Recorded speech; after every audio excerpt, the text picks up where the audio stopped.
ku birometero 8 neza na neza mu majepfo ya Uvira niho hiriwe imigwano.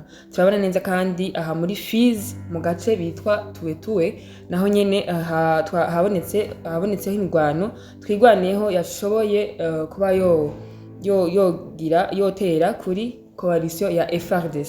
Twabonye kandi neza ko aha muri Kabare habonetseho convoi y'imodoka yari ifise ibikoresho abantu bayibonye bashoboye kwimvira cyane kubera iki izi modoka ziko ziva Bukavu zerekeza Uvira zikongera zikava Uvira zigasubira Bukavu. Abantu rero bayibonye bari ngaha muri Kabare tumva neza yuko bari bahagaze hano Kabare mugabo byabateye ubwoba. Ariko kandi rero twibukanye neza ko ntari jenyine ngaha muri studio ndi kumwe na Musesangozi na Codido Black ni jewe MC. Reka ndabasabe turamukanye murameze neza. Turameze neza MC Benita kananje ndamutse bariko baradukurikirana ndizere ko bameze neza kandi nkuko wabivuze yego ntabwo turi babiri gusa muri studio.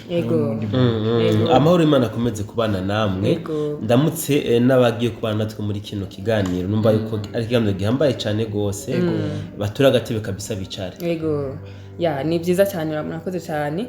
Reka tubandanye mbere yuko tubandanya mugabo kino kiganiro turiko turumva makuru menshi ariko avuga yuko ko Colonel Nangayivuza hamwe na General Sultan Makenga baba baguye muri ya bombardement iheruka kuba hano i Karundu. Mu bivuze kwiki bimeze gute kuri Paul Karundu?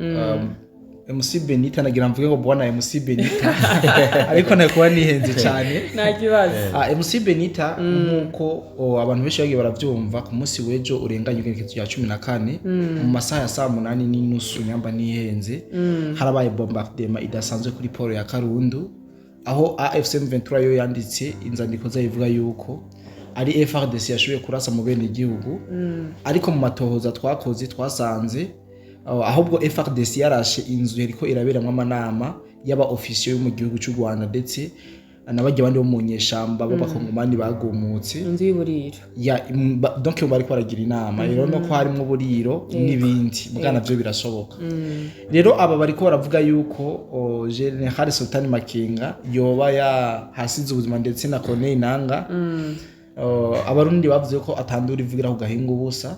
C'est vrai ibi bintu birashoboka sanga zinyeshamba zarahasize ubuzima ariko bikaba bitaramenyekana. Abantu tuzokwama ngo abango niko bama ngo ntibapfa imeze uko muga tuzosanga umunsi umwe aba bagabo nabo baguye mwibi bitero kuko ibintu bimaze kuba kenshi ugasanga abana bisimbutse. Urabizi ko nene nga barigeze kumurasa ava mu gisagara cya Goma arabisimbuka. Makenga bigenda uko Makenga no ni kimuga.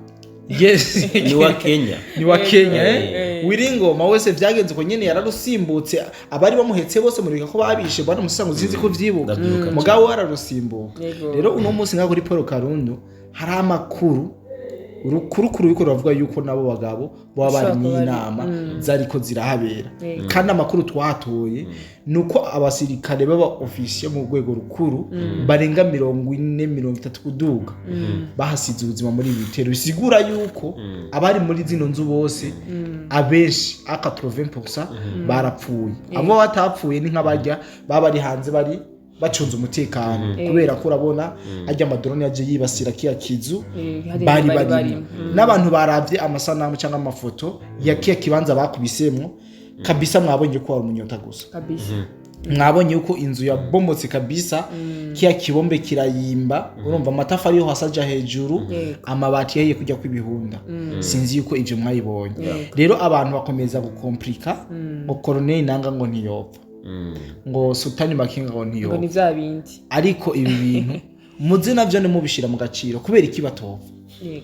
Erega bwupfa bafise amaraso bwana Musango bafise inyama n'amaraso tuzokwama ngo ntibopfa dusanga igihe kimwe bagiye ndumva nanje nogira ico mvuze ariko mumbabarire gato jewe ndakunda kuze ndasoma udukurukuru mba nabonye ahantu tuba tujanye n'ikiganiro umuntu abarimwo cyane. Imbere yuko ntanga nanje avi yanje kuri iki kibazo Benita yadushize imbere hari inkuru ngaha nasomye kuri no rubuga aho banditse ngo Uvira ku munsi wejo haremejwe igitero cyakozwe na drone ya FARDC igahitana abategetsi ba M23. Mu bari mu nama biravugwa ko Linda nawe ariho yari muri iyo nama. Siwe wenyene, hari n'abandi bakivugwa bari muri iyo nama yariko ibera mu gisagara ca Goma. Amakuru ari kuvugwa kuri Linda, uwari meya w'umuji wa Uvira, ko yoba yarahasize ubuzima. Linda yashizweho na M23 igihe bafata bwa mbere Uvira. Ikindi hari ku munsi wejo hakomeje kuvuga amakuru kuri uyu mukobwa Linda. Sinzi impamvu tutarayasorongora neza. Bariko batanga ifoto itariyo. Iriya foto ntabwo ari Linda ujya. Kuko deja bagiye barashwe na bombardement nanjye ikintu nabonye kuri foto. Ariko ujya muntu batweretse ari mu imbugita ngaha. Iyi foto bari kwerekana uyu ari mu imbugita kandi urabona ko bari banamutabuye n'amara ari hejuru. Bariko bashira ngo ni Linda, mugabo bamwe bakavuga bati ashobora kuba ari M23 yamwishe. Kubera ko ngo bamwagiriza ko iwe yaragambanye, aho bavuga yuko ngo uyu Linda ngo nawe ashobora kuba yaratanze amakuru yuko bari mu nama hajya komsa ko RCFDC gacagurutse ijya drone kaza kubamesa. Niko biri kuravuga ngo mugabo nimba kijya kizigari ca Linda, we urumva ko atoba yahitanywe n'ijya drone, nibo baba bamwishe. So twandanize n'ikiganiro cacu. Je ndavuga ko ba Colonel Nanga yivuza na Sultan Makenga badashobora kuba bahitanywe na kiriya gitero. Impamvu ya mbere nuko bajya abagabo n'abarozi. Bajya abagabo n'abarozi, nabakubwiye ko abarozi badapfa. Hinge bajya abagabo n'abarozi bo ku rwego rwo hejuru. Kandi nimba bakurikiranye amasinema amareresi, tahura ko bajya ari bahasase. Urumva? Kandi asase ni wapfa. Asasa apa film ikihera. Uzubira apa film ikihera. Rero imigwano kirangira hamwe bapfuye. Nukuri yaba Colonel Nanga yivuza yapfuye. Nta gitero cari kuba uyu munsi. Donc Nanga yivuza na Sultan Makenga iyo bapfa. Nta gitero M23 yo gukora uyu munsi. Twabonye tuza kuza mu buryo bwirambuye nko yabivuze, amaje fu gisagara ca Uvira habaye operation. Muri Fizi habaye ama operation, sivyo? So bivuze ngo aba barozi bakuru ntibashobora kuja mu gace, ahubwo ntanaguciriye mwariho na sheferi bafashe. Voilà. Yabafure. Ibitoza ntibayifashe yose na gace n'igitoza ukizako. Ariko centre barayifise. Ibi rero abakunena ngayivuza n'abarozi bakomeye cyane gose ntibashobora kuza mu gace badafitiye controle y'ikirere. Sivyo, ngira ngo mwana nabonye n'igihe batakaje controle gusa amasaha make y'ikirere ca Bukavu nako ca Goma, sorry, bose baracanacanye ko biruka nkaho menga na masasu babarasha nkaho menga bariko barebwa n'intoza ahubwo barirutse nta numwe yasize n'uwundi batakaje gusa sinyare bose mwose atora imodoka yiwe yiruka mu Rwanda. Rero ndahamya yuko magingo aya batagifise controle y'igisagara ca Uvira, ndavuga ikirere. Nta Nanga yivuza na Sultan Makenga bashobora kuza hano muri Uvira, ntigikunda.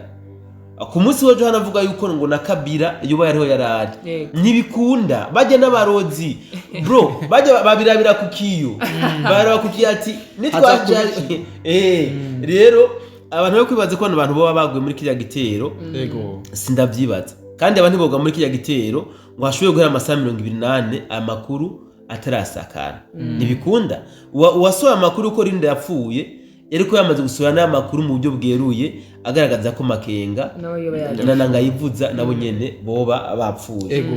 Je nuko ndavyumva. Umva ko ari ibintu biteye Makenga kuko Kodi amaze kuvuga yuko bashobora kuba nabo oya gupfa bo nyamba ariho bari birashoboka usanga barapfuye, ariko bashobora kuba batari bahari. Nyamba batari bahari rero ntibapfuye. Je sinokwemeza ko bari bahari kabisa. Kuko inama yatanguye saa 6 y'umurango, sivyo? Kuva saa 6 no bidirije bagenda muri kariya ka restaurant nimbe kahoze kitwa nimba ari Blue Cat, bintu nk'ivyo no bariko begereza hajya kandi hariko bacunzwe gose iyo baza kuba bahari. Sinibaza yuko umutekano waho bari kureka bajya abasivile bari aux alentours bakaguma badandaza bijya bitumbura vya sambusa tusa ibyo sinibaze ko kabisa bari muri iriya nama nanje nimumenga no gushigikira cyane kuri icyo kintu uvuze ko atazaba ntago bari bahari kuko iyo baba bari kuba bahari twari kuboneka yasika cyo tubandanya neza rero kuri kino kintu muri hano kino ino migwano yabaye hano muri Fizi neza hano muri tuwe aho twigwaniko yavy'ibitero kuri ko bari ntabwo ari twigwaneko ni twigwaneho abo s'abarundi ni twigwaneho yarabishize mu kirundi yego twigwaneho yego mubivuze ko iki bino bintu navyo byagenze gute nuko bo MC Benita ayo makuru n'umusi natembereye cyane nafatiriwe hari cyo nazinduyemo byinshi byatumye ntaba cyane ku mirongo y'urugamba kugira ngo ashobore kumenya bimwe n'ibindi byagiye birabahagiye hatandukanye ariko ndazi ku musanguza afite cyo bivuga ko kandi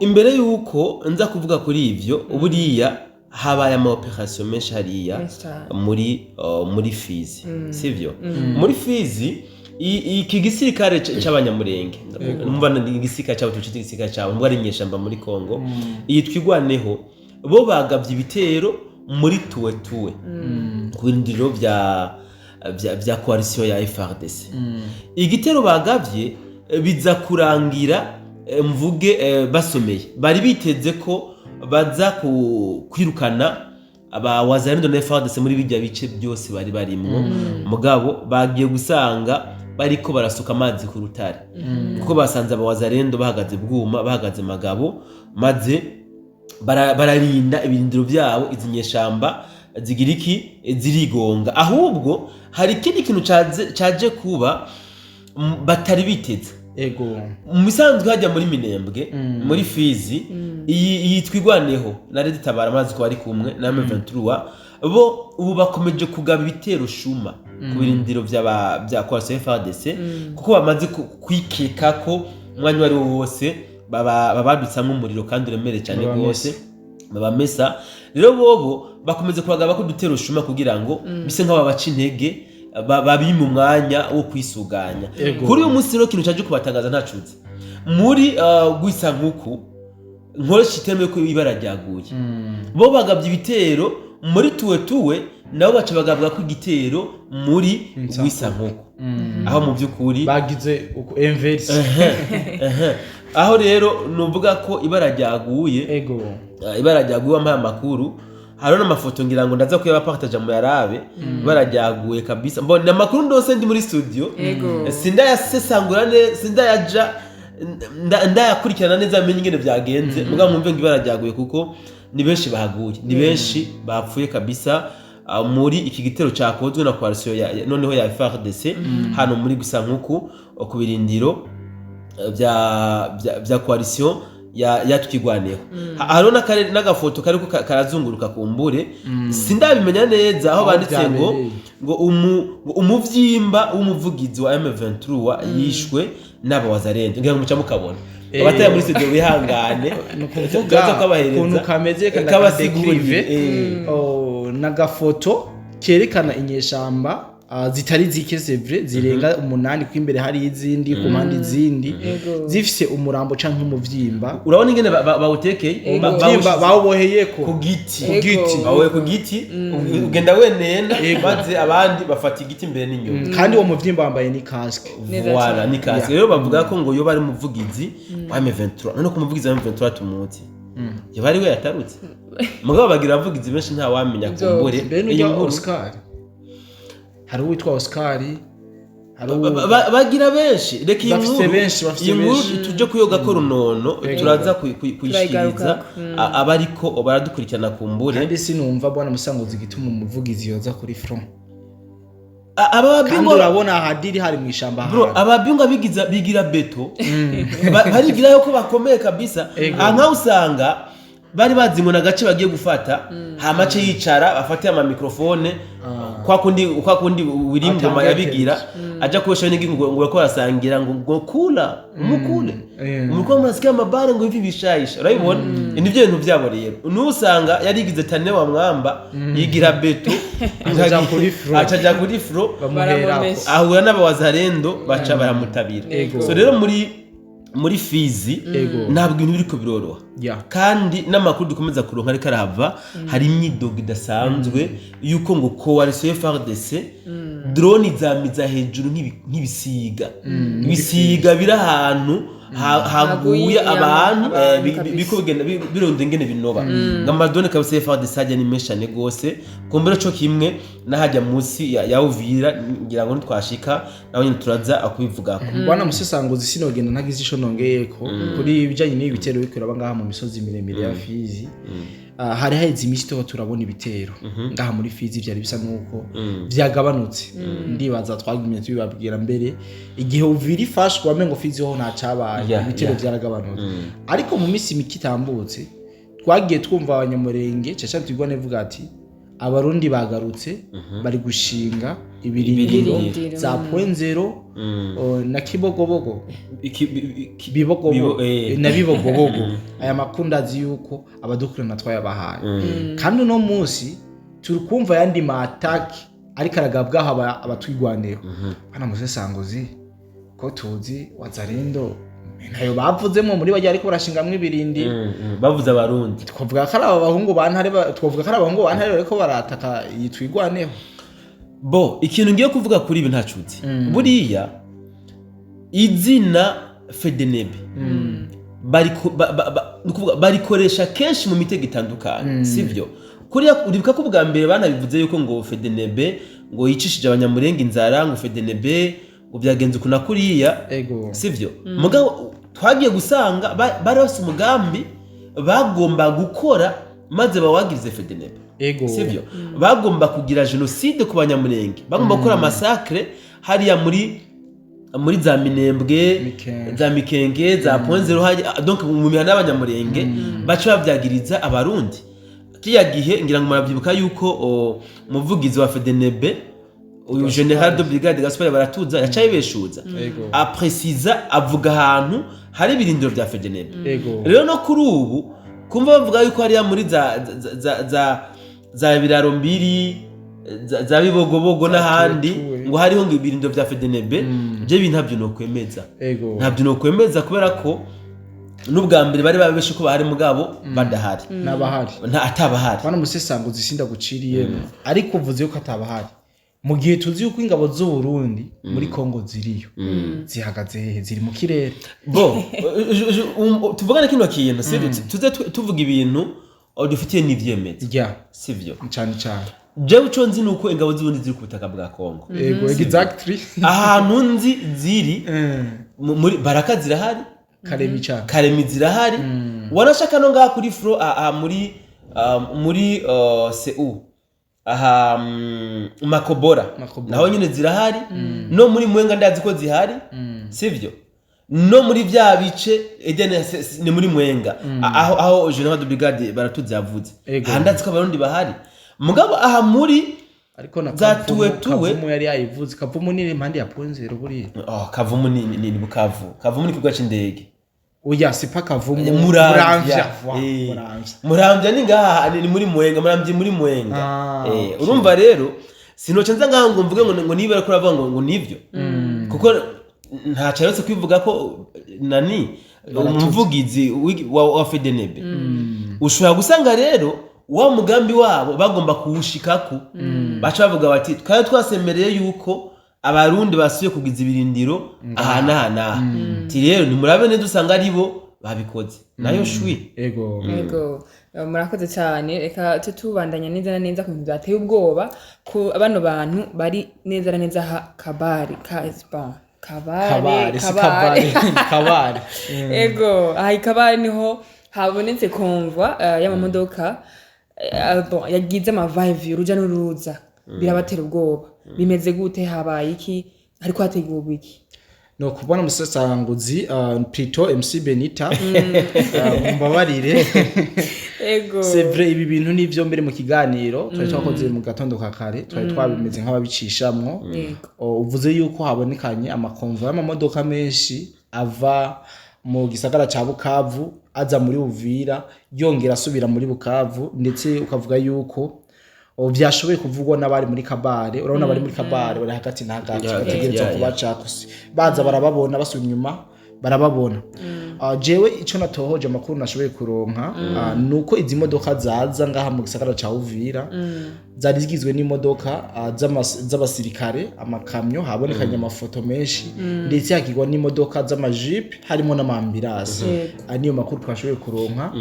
Twashoboye guca dukurikirana ico bari bajemo ngaha mu gisagara ca Uvira.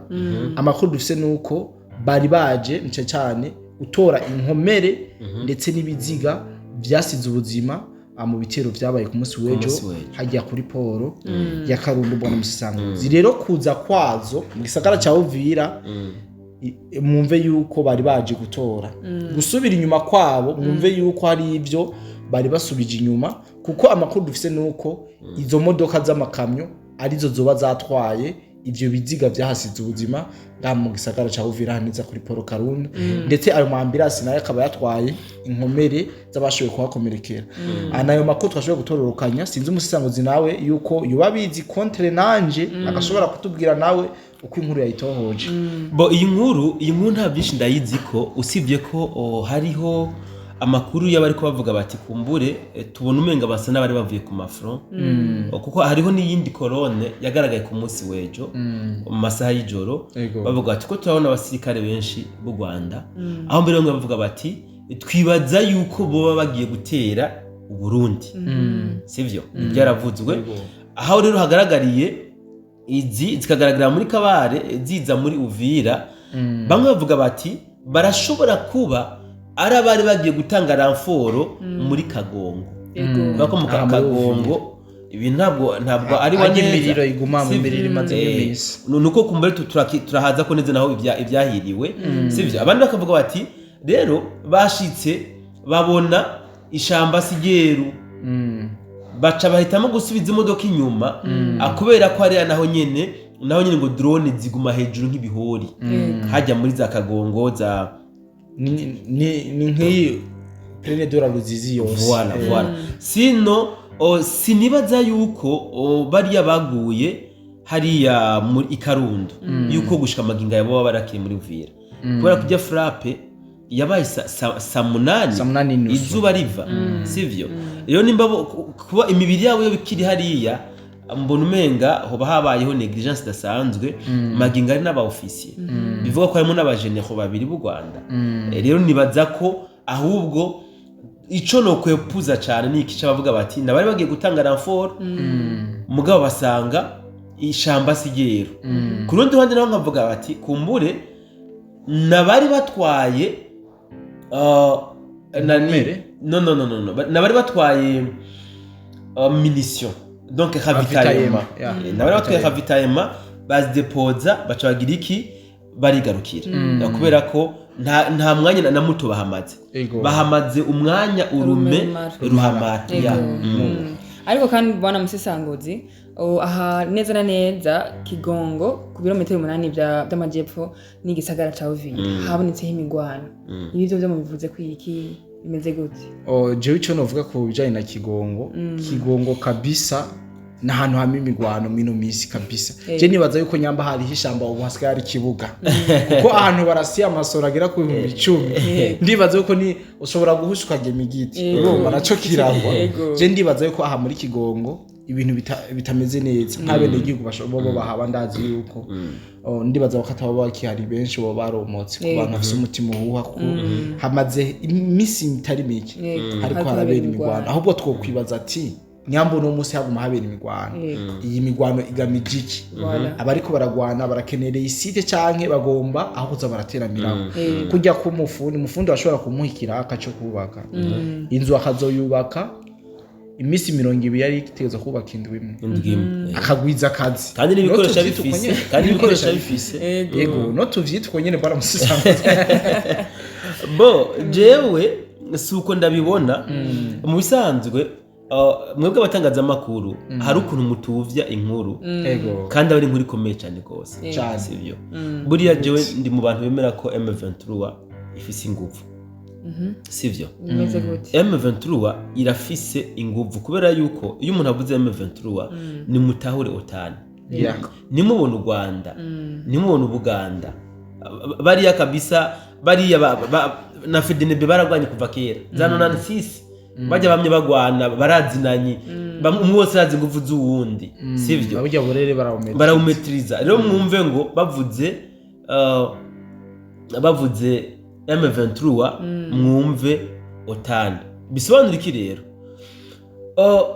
M23 iriko irakora ibishoboka kugira ngo irabe ko isubirana aka gace ka Makobora ya mbere na Makobora ya kabiri mu buryo novuga bwose rero ikomeje gukora ibishoboka byose kugira ngo yirukane iyi coalition ya FARDC isanzwe iri muri bijya bice kubera ko umwibuke yuko barigeze kuba barahigaruriye amaze coalition ya FARDC irabomora kabisa yabirukanye sinzi ngeno bivuga yabirukanye nk'indaya nk'umuhabara umuhabara nabo nyine rero ngira ngo sinzi byagize inyuma yo kubica Rubozo abandi ica irabirukana mugabo aha muri Kigongo hari agace zino nyeshamba zasigaranye aka gace rero ariko ziteneyemo niko ziteneyemo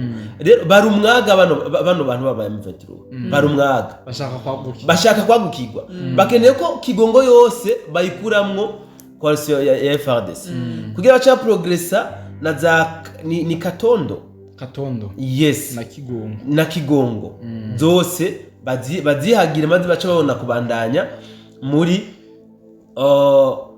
donc direction Makobora mugabo kuri incuro twabonye ngira ngo mwese ngabibonye aho bitangaza makuru Makobora nayo bakifata bazosha bashaka kandi baraka exactement bayikuremo rero mwabonye makuru ayakagenda sikira ngo General William Yakutumba ngo na Makanaki Kasimbira John ngo en route vers ntibavuga Uvira vers Bukavu nivyo bavuga bivuze ngo uyu munsi bagize réussite ni nyeshamba z'u Rwanda zagavye igitero RDF ni bagavye igitero aha ku kilometero 8 mu majepfo y'igisagara ca Uvira mugabo birangira bazizimirije ku muriro ndabamenyesha yuko drone za FARDC zakoze akazi bimwe twama twavuze aha nyene muri Kigongo yes bimwe twama twavuze izi nyeshamba nizo zatangiye kukoresha ama drone yes kamikaze mugabo FARDC yari zifise mbwa ntiyazikoresha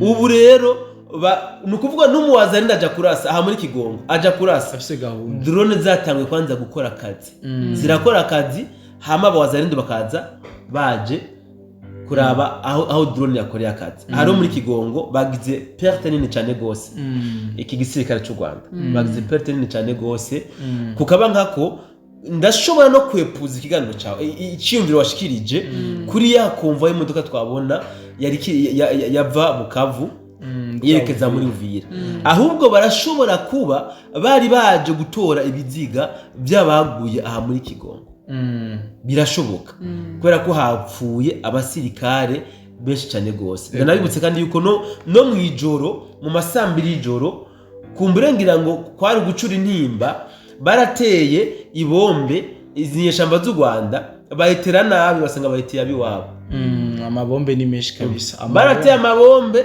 basanga bayiteye abiwabo ubwo rero urashobora no kuba wosanga iyikomvwa ahubwo yarije gutora ibiziga by'abiwabo bariko baragwana ku mirongo y'urugamba munsi y'igisagara ca Uvira murakoze cyane kuri bimwe n'ibindi mugiye muratuha nk'umuco kuri kurujijo rwari rumaze umwanya uko uraboneka kuri bino bitero biko biragabwa mirongo y'urugamba ndabashimiye cyane rero kukuntu mpaye umwanya twaganira reka cyane ngira nshimire namwe mako muradukurikirana ndabibutsa neza ko commentaire aricyo kibanza twabasigiye kugira ngo dushobore kuba twoyagiramwo bimwe n'ibindi murakoze cyane rero naho butaha mu bindi biganiro ciao ciao